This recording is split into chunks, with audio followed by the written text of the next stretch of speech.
Do we have a front camera? I think we do. Wow. What's up, guys? Welcome to the stream.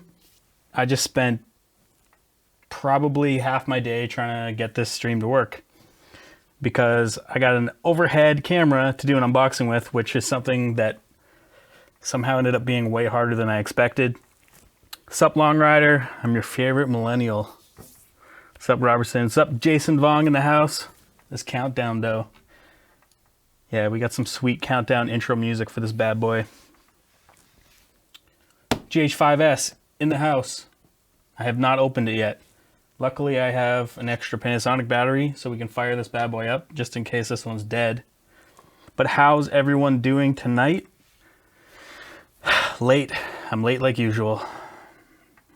I didn't even have time to make coffee today. Water will have to do. I'm the worst friggin' streamer of all times. Alright, I think everything's working. Nick, you'll love the GH5s. I don't know if you're talking to someone else, but my name's definitely not Nick. Man, I literally have just been like going nuts trying to get this thing to work. I don't know why, but this overhead, well no, the overhead camera was working, that camera was not working. I should have probably tweeted out to the socials that I was live, but whatever. Anyway, guys, we got an overhead camera here, so we can switch out to this one. And we can see this bad boy here ready to be unboxed. This box actually looks quite a bit smaller than the original GH5. I don't know if that's like actually true or if I'm just delusional. But I remember the box being like quite a bit bigger this way in depth. But someone scratched the crap out of the top of this already. But if you guys got any questions for me before I open this thing up, shoot them out. If not, I'll crack right into this box. I don't even care. And I think I'm going to try and hook it up to the stream and see if I can get some like live footage from it. And we'll crank those ISOs up and see what it can actually do. Because I'm curious. I will be doing a full review on this thing, obviously. And I'm going to do some comparisons against A7S II. That way we can see, you know, where it starts to fall apart in the higher ISOs. But for now, I just hope that it can at least get to about 3200 and look pretty clean. Otherwise, I don't feel like this is worth buying. Your name is Nick. Oh, okay. Like it, Dad, would you consider buying one personally?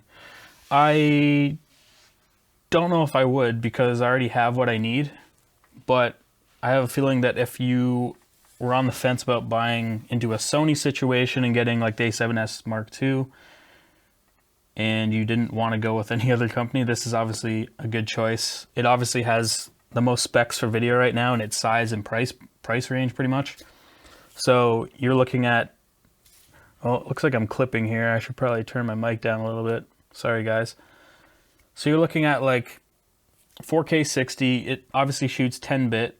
Doesn't do 4K 60 10-bit internally, it does it externally. But now they've got this like multi-aspect ratio sensor or something like that, and it does your DCI and UHD without doing any changing in the frame, so that's pretty sweet. Obviously it's a 10 megapixel camera, and they have obviously brought that down from the 20 megapixels, which is basically the half of the GH5. But the idea behind that is having larger pixels covering the same area of sensor, which means it can have better light sensitivity. And along with that, we've got dual native ISO. So it's basically got two ISO circuits on the same sensor. So you got 400 ISO is its first stage, and then 2500 ISO. And the theory is that at 2500 ISO, when it's in that circuitry mode, it should have the same noise levels that 400 ISO has. So that's something we can try out today. I have no idea. I have not tried it. But we'll see. Is losing IBIS a big deal or nay? If you do a lot of handheld stuff, then yeah, it's probably going to be a big deal. But if you want to connect this to trucks and different things that has a lot of shaking in it, the IBIS actually makes it worse. So the idea behind that is that this is going to be a little bit better when you're in a situation where the shaking is counter or overpowering the IBIS. So this will be a little bit cleaner for that. again, I have not tried it. The IBIS and the GH5 is amazing, and that's like one of the biggest features that I love about that camera. So it's going to be kind of crappy because I really loved the IBIS, like better than any other camera that I've ever used. Concerned about the sensor size, image quality. Feels like it's smarter to invest in Sony. Yeah, I mean, do whatever you want to do. I have no comment on that. I get the whole thing about sensor size because obviously I personally love the look of a full frame sensor over a micro four thirds sensor. And that's especially when we're talking about photos. But when it comes to video, I don't really see it as much of a big deal for some reason. And, you know, I've shot a lot of stuff with the GH5 and, you know, I've been impressed with the quality of it. You just got to use a lens that has a like shallower depth of field, obviously. Like I shot a video with that 42.5 millimeter f1.7 and I left it wide open and it looked awesome. So what else do we want to talk about? This thing obviously shoots up to 240 frames per second, 1080p with a slight crop. But we'll try that out. I have a feeling, I mean, I've already seen a lot of the tests, but I have a feeling it's going to be kind of soft. And where the GH5 maxed out at 180 frames per second, it was soft. So maybe this will be a little bit better at 180 frames per second. I don't know. We'll see. And like obviously we've got 150 megabits per second, 4K, 24, 30, 60, or in the UK it's 25, 50. And so you've got that, but you've also you've got up to that new codec that they added in the version 2 firmware, I think, of the GH5 that added the 400 megabits per second. This comes with it. This also comes with Vlog L internally. Don't have to pay for it. That's something you had to pay for extra on the GH5. And what else we got on this bad boy? So yeah, I said it had 60 frames per second, 1080p, sorry, 6 frames per second, 4K DCI, 10-bit 422, but only through the HDMI port. So internally, you're only going to get 8-bit with that, but that's the way the cookie crumbles sometimes. You can't get the perfect camera. On the photo side, this camera does 14-bit RAWs, 11 frames per second shooting, but only 7 frames per second in continuous shooting. It's supposed to be better at autofocus in low light at -5 EV versus the GH5, which is -4 EV. I'm not expecting any major improvements in the autofocus because I didn't really do anything, but there was a little trick that came out like 2 days ago that actually says if you change your shutter angle to 150 or 120 the angle, you can actually improve the autofocus. So I'm going to try that out. There was also a way to turn off synchro scan, which actually let you get it within 1 degree of 180 degree shutter angle. So you can put it at 179 degree shutter angle and it's supposed to improve the autofocus. I have no idea. We're going to use the 1235 f2.82. So this is pretty much the newest, fastest. Well, it's not as new as the 12 to 60, but it's still new. EVF's 3.68 million dots. The screen is 1.62 million dots. And yeah, that's pretty much it for the specs. Is the autofocus sufficient or not important? Well, we'll see. I mean, it's nice to have. Like on something like this, I'm shooting with a Sony a6300. I can like hold the box up to it and, you know, get it to focus if we switch here. You know, no matter where I put it, it's going to focus and it's not going to hunt around all over the place. Whereas with the, you know, the GH5, it might go try and figure it out. But I have a feeling if I try this shutter angle, shutter degree change thing, we'll see what it does. What's up, Marissa? Does it only work under PAL? Are you talking about the autofocus setup? I don't know. We'll try it out. I don't even know if I want to try it out on stream, but I do want to try it out, at least in my review, or make a separate video on it. But yeah, that's basically the gist of this camera. We already talked about it on the last stream, I think, or the CES stream when it was announced at CES, and we kind of went over some of the specs. But we finally have it in our hands now, and we can test this bad boy out. Like I said, I'm not really expecting any major upgrades in the autofocus department. Their main focus was obviously on low light sensitivity. Do you want to crack into this thing or what? All right, I'm gonna switch back here. Let's crack this bad boy open. How do you get into it?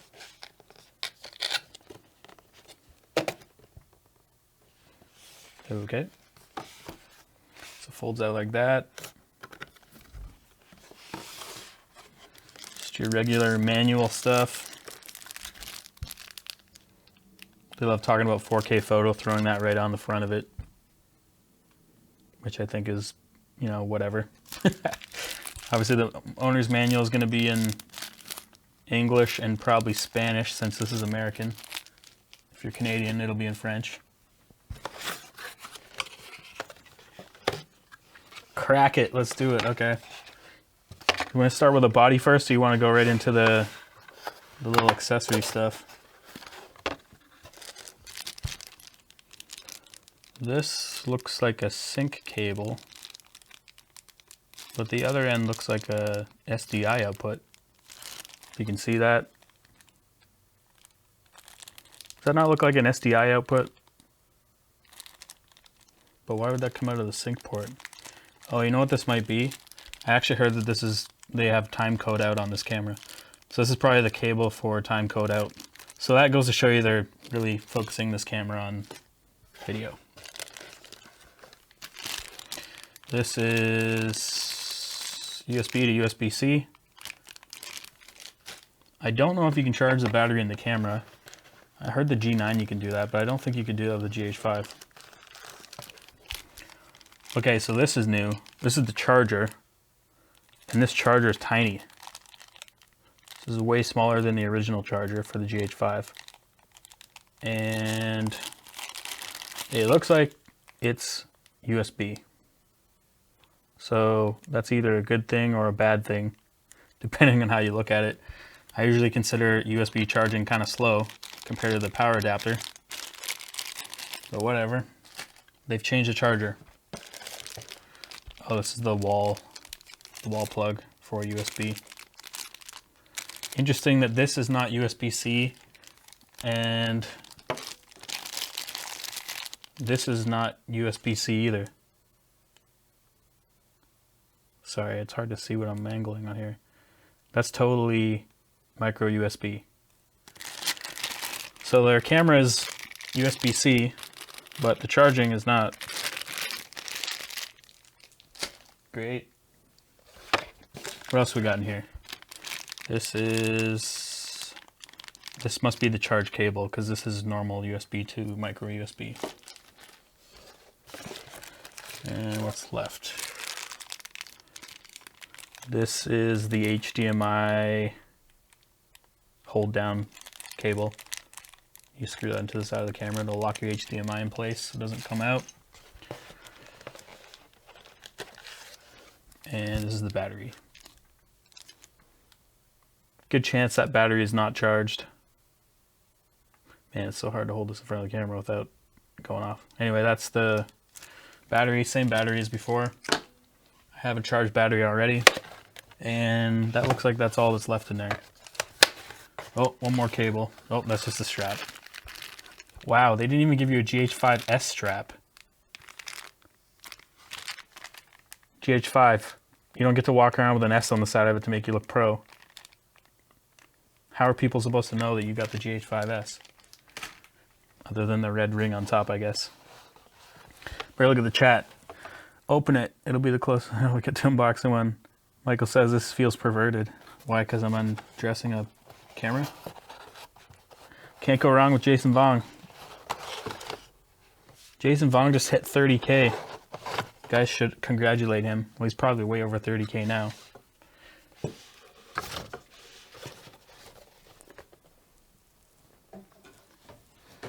All right, so here's the body. This GH5 strap's in the way. It needs to say GH5s. I'm going to take points off for that. It's a big failure. All right. Comes in your average black burlap type container bag thing. I don't know what you call it. It's this stuff. The Canon cameras come in it too, and they're usually in white. So right off the bat, it looks pretty much exactly the same as a GH5. The only difference is this red record button right there, and obviously the red ring along the top there. But front side looks exactly the same. Just that red, get the red S in there to make it look like extra pro. I didn't put that on the strap though. Everything else is the same. Feels amazing. I love the ergonomics of the GH5.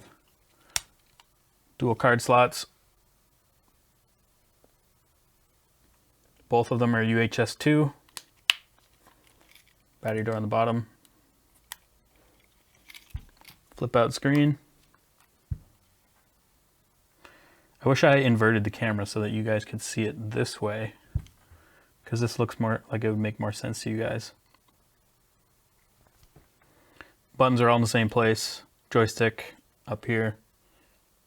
Dial wheel.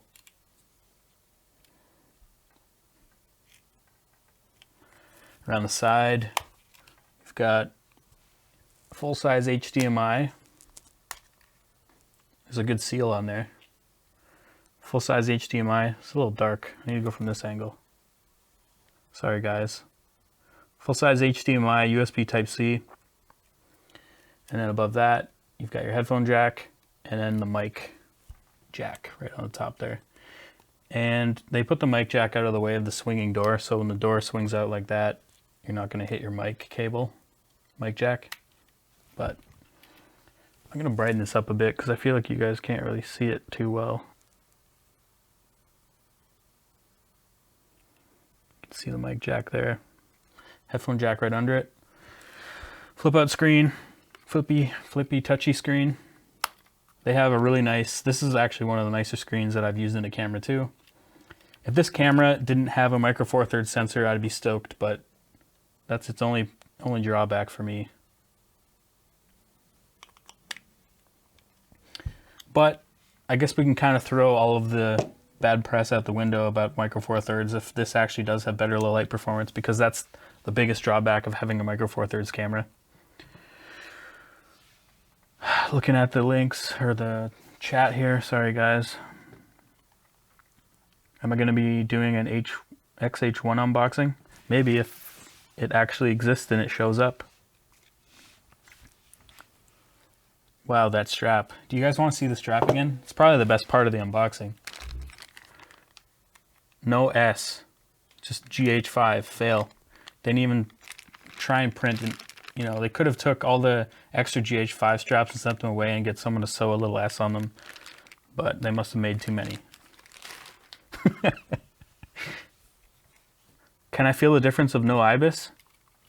Well, these things are on the side rattly. There's something still rattling inside there though. That's the only thing you would notice, is the IBIS shake.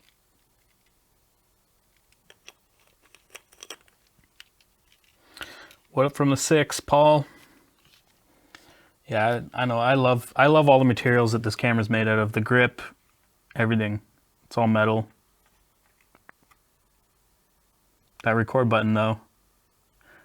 That record button reminds me of like a start and stop button on a Ferrari to turn your car on and off. The XH1 exists. The first photos leaked today. I guess I missed out. Don't drop it holding it like that. It's fine. I guess I should put the GH5 strap on it. Alright, let's put a battery in this thing and see what we've got in the menus here.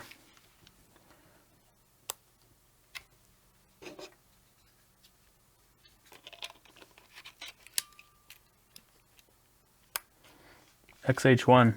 Yeah, it's a Fuji XH1. I don't know like if it's actually legit. I have to check these photos. I have not seen these photos. Alright, we're turning this on for the first time. I wish I could... it's going to be upside down for you guys. That sucks. Is there a way that I can invert this on the fly? Rotate 180. There we go. Now you guys can see what I'm seeing. Technology. Get a Peak Design strap on it. I will get a Peak Design strap on it. Alright, I'm going to turn this on, guys. I will plug in HDMI into it once I get this set up. I just want to make sure that I'm set to 30 frames per second on the output before I plug in. Otherwise, the stream could potentially crash. Alright, so we're going to flip this bad boy on. Please set the language. Clock's been set and complete. Set. Please set the home area. Well, it's on the right time zone, so we're good. Toronto, New York, Miami. No memory card. That's true. There definitely is no memory card. Okay, let's go into the menu here. Actually, I gotta set this to video mode first. Ooh, that feels solid. I don't know if they stiffen that clickiness up there, but that's pretty solid. You can obviously lock the dials. You can obviously do touch in the menus on the GH5, unlike certain camera brands. Shots fired. Okay, so I'm gonna go put this bad boy into a manual. Nobody wants P mode. I know P mode is for professional. Anamorphic. We're not gonna touch anamorphic. Synchro scan. So synchro scan had something to do with being able to actually change your shutter angle. And if I take that, I guess it's off already. Shots fired. Actually, I'm gonna put a lens on this thing before I get too far into it. Hold on. I should probably put a memory card in it too, so it doesn't get mad at me.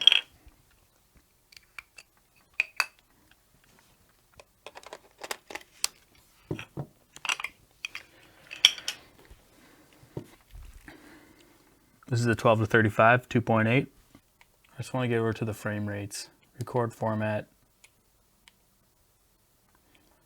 AVC HD, MP4, MOV. I usually keep it on MOV. So obviously our record quality here, we're in 1080p 60 right now. Actually, one thing I forgot to mention about the GH5 is with that new update, they actually added 10-bit 1080p. And that was pretty sweet because I actually shot a lot of stuff in 10-bit 1080p and the quality of it's amazing. Okay, so we got our 4K 8-bit.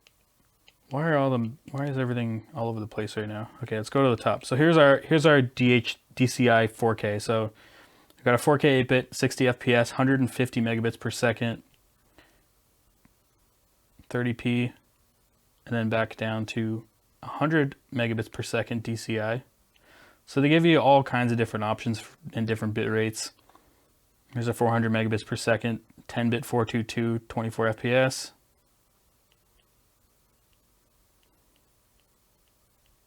Just curious to see where the 1080p, there it is. There's our 1080p 10-bit right there. And you know, if you want to save room, you can shoot in this and get like amazing quality with it. Anyway, if we get ourselves into something like this, we can go. Here's what I don't like is the variable frame rate for slow motion isn't in this menu. You have to go over and up to variable frame rate. And we set this. And then this is where you can set it to 240 FPS.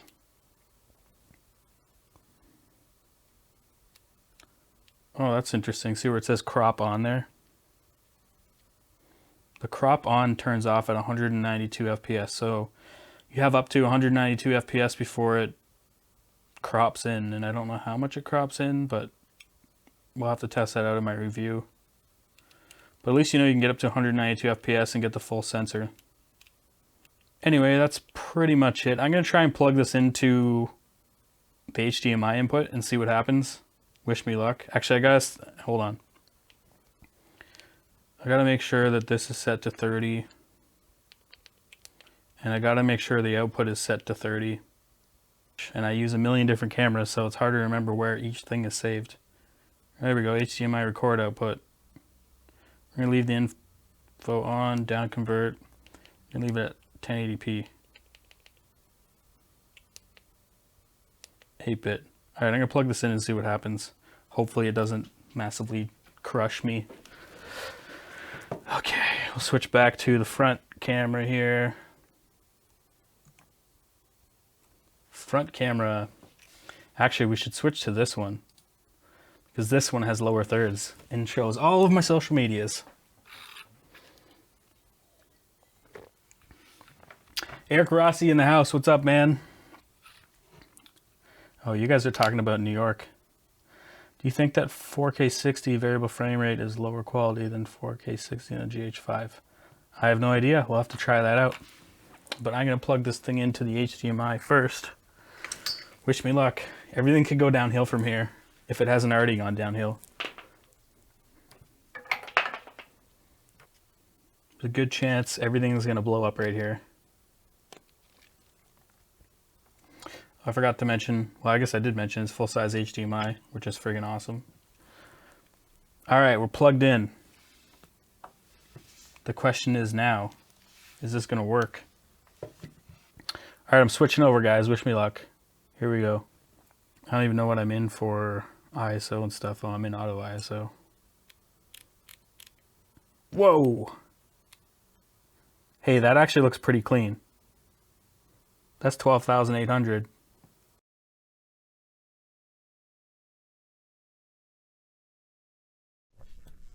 You guys just lost all the audio because for whatever reason the capture card did crash after I plugged this in. So we have this card, but definitely not what I wanted to do. This is just like a mic that I have on standby in case something like this happened, because you never know what you're gonna get. Life's like a box of chocolates. Can you guys hear me all right now? Sorry about that. I'm definitely not a professional streamer. I try my best to do what I can, but this is an experimental situation. It's a completely different mic, so sorry about that. I'm not going to touch the other camera because I'm pretty sure the stream will completely just bail. Hey, I didn't use gaff tape or duct tape. We're in vlog right now. Oh yeah, I was going to check and see how much noise there was when cranking the ISO. Actually, I need to figure out where the dual native ISO situation is because I don't even know what's going on right now with it. There we go. Dual native ISO settings. Okay, so it's set to auto right now, so it must have auto switched over for me. That's kind of nice. But let's put it into high. Let's go to 130V, extended ISO. Do we want to see how high this bad boy can go? Why not? Okay, so when you're set to high, it starts out right at 2500.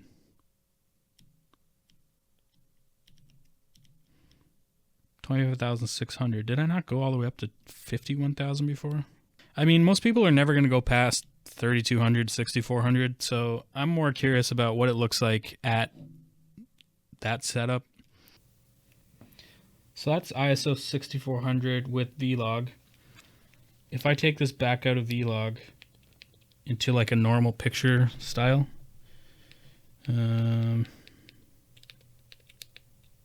even like Cine D, which is something I normally used.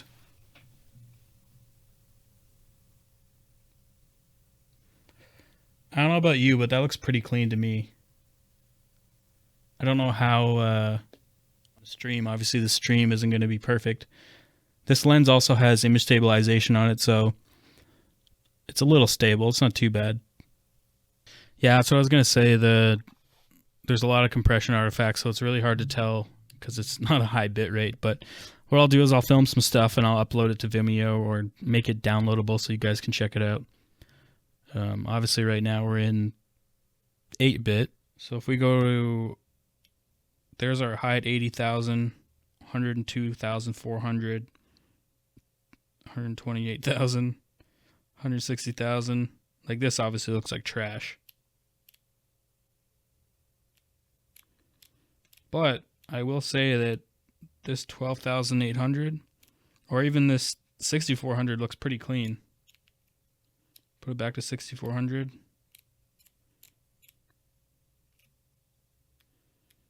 I mean, like you guys said, it's hard to tell. There's too much compression on the stream. So there's 8,000 ISO set in the high mode on the dual native ISO. I don't know, it looks pretty clean. Again, I won't know until I actually film something. It's hard to tell on a tiny screen what the grain structure looks like. One other test I wanted to try was the changing the shutter angle. There it is, angle. So it's at 11 degrees right now. Sorry guys, it's so bright. Turn down the ISO back down to 800. Okay, so there's our 180 degree shutter angle. But maybe SynchroScan does have to be on. There, 179. Everyone's saying if you set it to that, the autofocus is supposed to be way more accurate. Focus there. Focus there. I mean, keep in mind it's pretty dark in here, so it's not too bad. It's not hunting all over the place. Like, it's actually locking focus. Like, that's extremely dark out there. David asks, what in your opinion can you rely on focus peaking via the LCD for manual focusing? Do you think it's necessary to use an external monitor? No, the screen's pretty good on this. I mean, obviously an external monitor is going to help.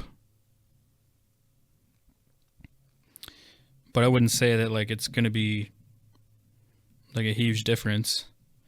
It also depends on like how you have your camera rigged up. Like if it's going to be in some kind of a rig, you might want to have an external monitor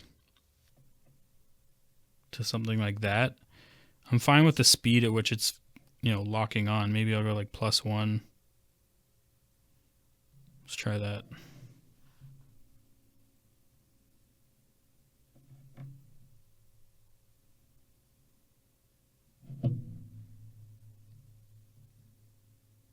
Come on.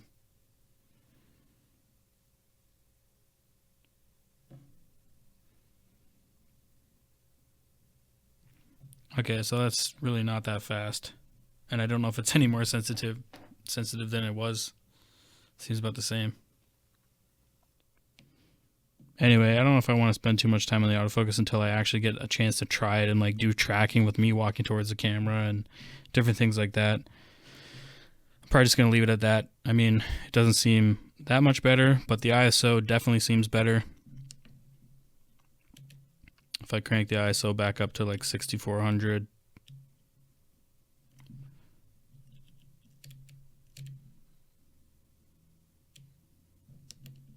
Can I get up to 6400? That's basically it, guys. I just wanted to unbox this, and we've been going for about an hour now, and my audio messed up, and also I can't switch back to the other camera because it's all messed up. But that's it, guys. I think that we pretty much covered what I wanted to cover in the stream. If you guys have any other questions, let me know. If not, I'll shut it down and go play with this camera and see what it can do. I wonder if people will do something like this, like on Twitch, like an IRL, like vlog stream. Like if you had a HDMI capture card on this camera plugged into your phone somehow. I don't know. Anyway, guys, I'm going to shut it down. See you later, Marissa. See you later, David. See you later, Kevin. Everybody. It's been far too long of looking at me going through the menus. So there will be a review on this camera in the future, so stay tuned for that. And yeah, thanks for hanging out with me, and I'll see you guys later.